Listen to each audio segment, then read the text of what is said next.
Darating sa inyo ang package na naka-heavy duty plastic strap at nakabalot ng karton, makapal na karton. Kaya huwag nyo nang alalahanin na baka sira ang dumating sa inyo during delivery dahil matibay ang kanilang packaging.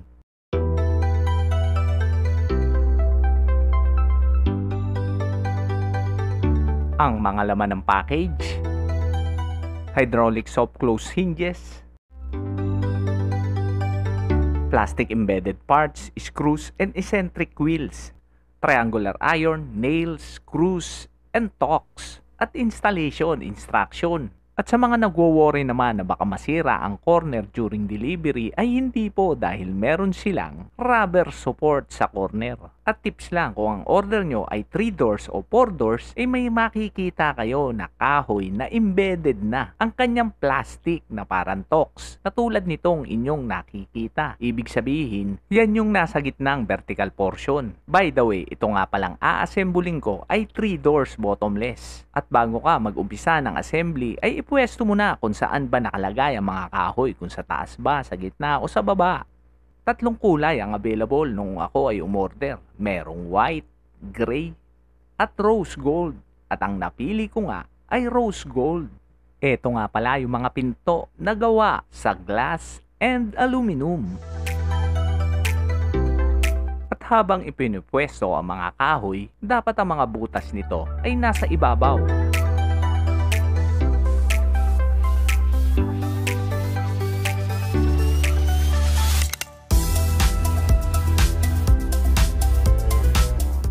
Sa start ng assembly, ang unang ilalagay ay ang plastic embedded parts. At kung saan naman ilalagay, meron kasing 3 klase ng butas. Merong maliit,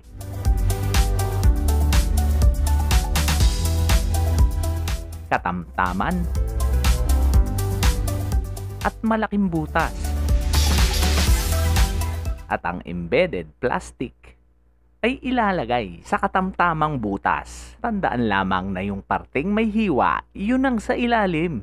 Gumamit ng rubber mallet sa pagbaon nito. O kung wala naman, pwede na rin ang martilyo. Basta ang mahalaga dito ay baon na baon at hindi nakaangat. At huwag matakot na magkamali dahil sobra-sobra naman ang kanilang binibigay na parts. At ang susunod naman, i-screw ang black screw sa embedded plastic na ibinaon natin kanina. Ang sekreto naman dito ay dapat sagadang hipin ng mga screw. Ang lower portion ng black plastic, yan dapat ang nakalapat sa kahoy. Siguraduhin masikip at hindi umaalog ang black screw.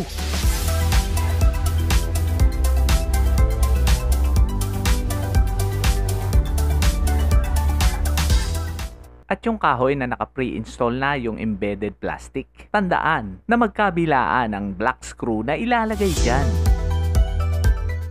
Ito ang kagandahan sa package na to. Sobra din ang black screw. At sabi ko nga kanina, dapat sagad ang black screw, mahigpit at hindi umaalog. Sa pag-a-assemble ng mga kahoy, laging tatandaan na uunahin ang gitna. Yung maliliit na butas, yun ang ipapasok mo sa black screw.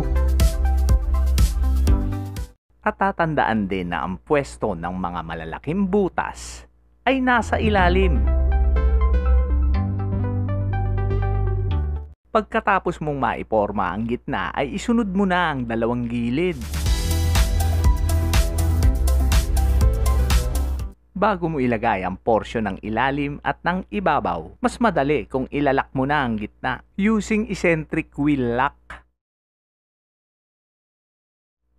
Tips nga pala sa paglalagay ng eccentric wheel lock na sinabi ko nga na dapat ito ay nasa ilalim na porsyon para mas matibay at nakatago ang mga lock.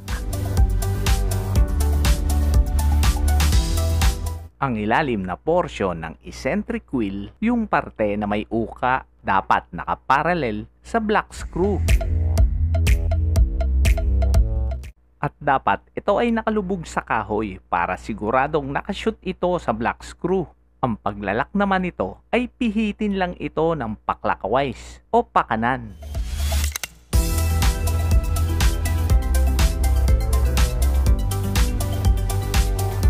At pagkatapos mo mailak ang gitnang porsyon, ay isunod mo na ang ilalim at ang ibabaw.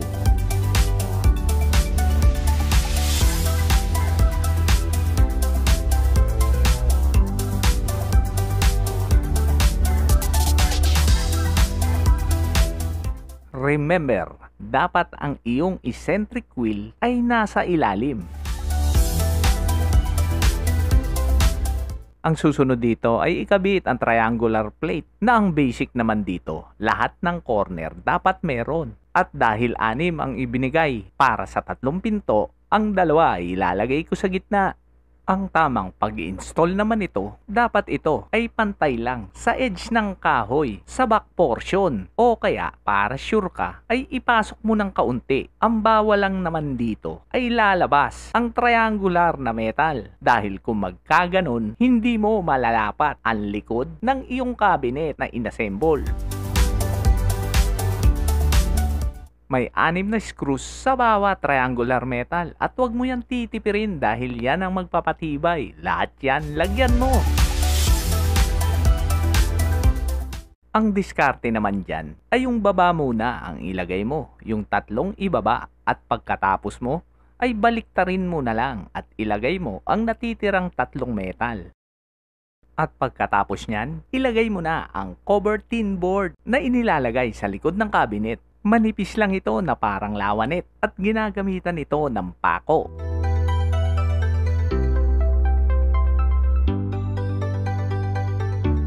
Mas maganda kung bago ka mag-umpisang magpako at para hindi ma-damage ang harapan ng iyong cabinet ay lagyan mo ito ng cushion na tamang-tama. Yung ginamit ng seller sa mga corner, yun na lang ang aking ginamit.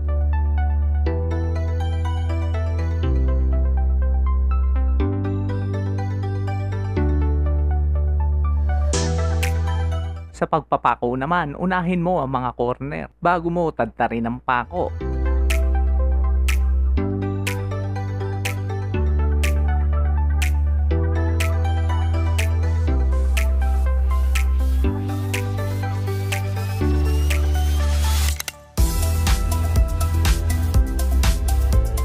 At para hindi ka sumablay sa gitnang kahoy, guhitan mo muna ang gitna nito kapag naipwesto mo na ang kalahati ng tin board.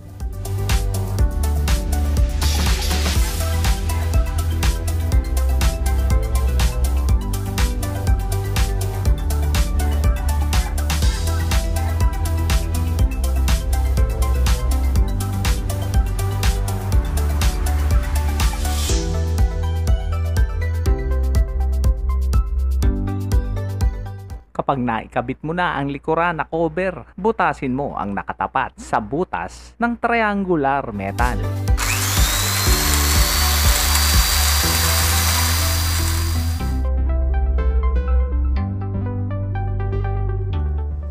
At hanggat maaari ay lakihan mo ang butas dahil mamaya mamarkahan mo yan. Dapat papasok dyan ang iyong lapis.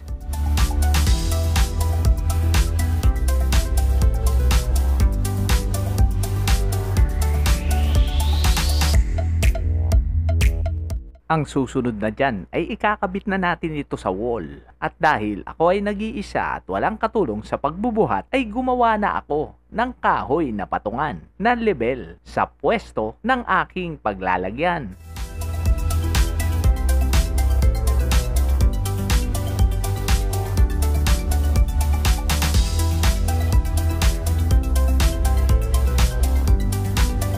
Bago markahan, siguraduhin na level ang iyong cabinet.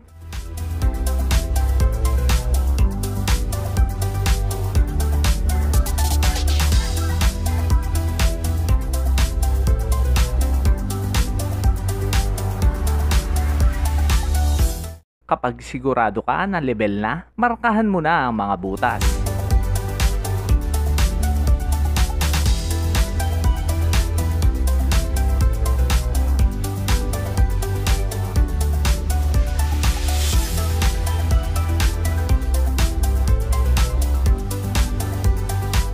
Ibaba mo muna ang iyong cabinet at lahat ng mga marka ay i-punch mo. Pwede na dyan ang concrete nail para madali mo itong mabutasan at sentrong-sentro sa iyong mga marka. Sa pagbubutas nga pala, isang tip din para hindi madumi. Maglagay ka na ng saluhan para lahat ng dumi ay nasasalo mo.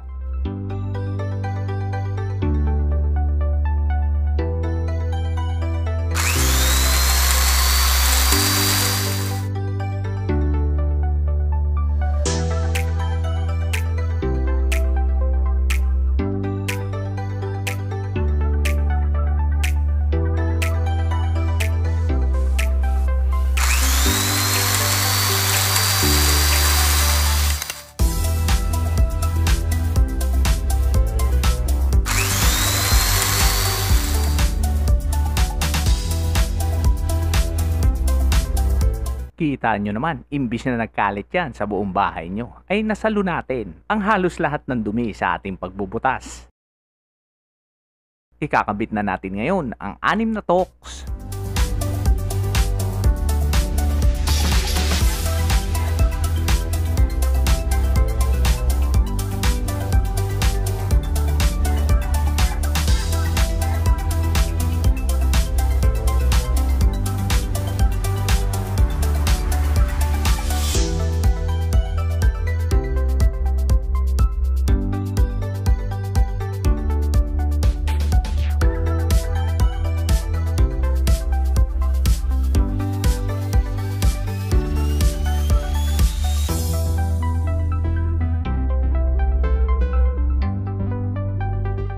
Kapag wala na tayong gagalawin at nakapix na ang body ng ating cabinet, ikabit na natin ang kanyang mga pinto.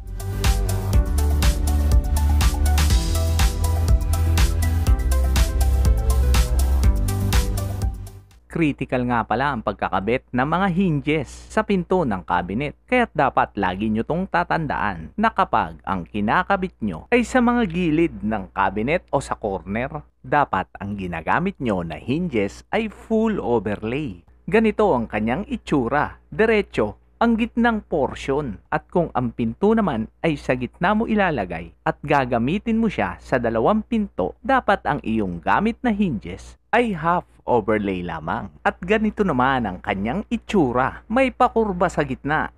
Yan ang pagkakaiba ng full overlay sa half overlay na hinges. Hindi kayo pwede magkamali dyan dahil hindi lalapat na maganda ang inyong cabinet.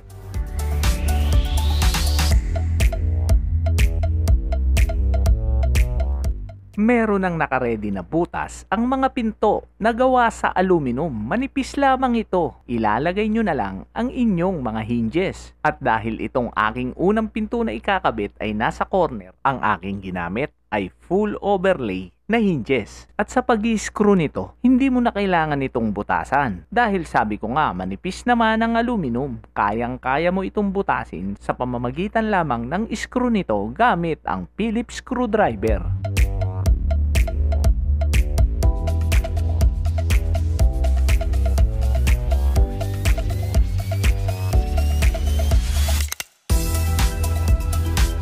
Kapag naikabit mo na ang hinges sa pinto, siguraduhin mo na ang kanyang adjuster ay nasa gitna para kapag sumablay ka, pwede mo itong i-forward o i-reverse.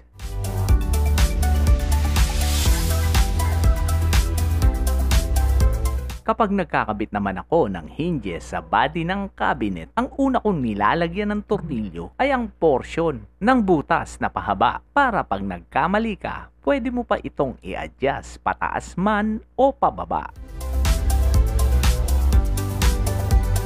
Sa pagkakabit nito, idikit mo lang ang edge ng cabinet at ang edge ng pinto at silipin mo na rin ang taas at baba. Don't worry na magkamali dahil meron ka pa namang adjustment. Basta't ang una mo lang itutornilyo ay ang mga butas na mahahaba para kung ikaw ay sasablay, makokorek mo pa ito.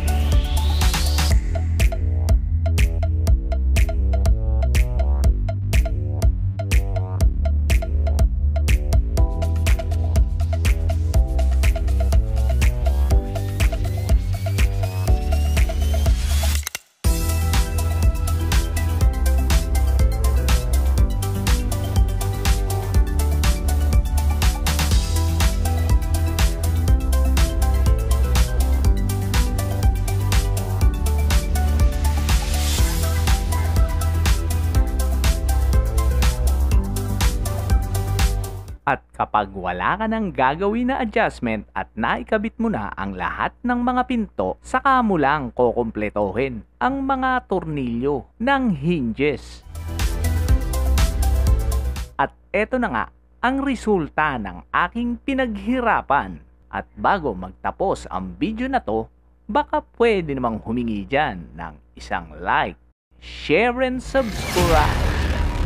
Sa pagtatapos nga pala, alam nyo ba kung magkano ang aking nagastos? Dahil ito ay binili ko ng may discount at lahat ng inyong nakikita nagkakahalaga lamang ng 9,517 pesos.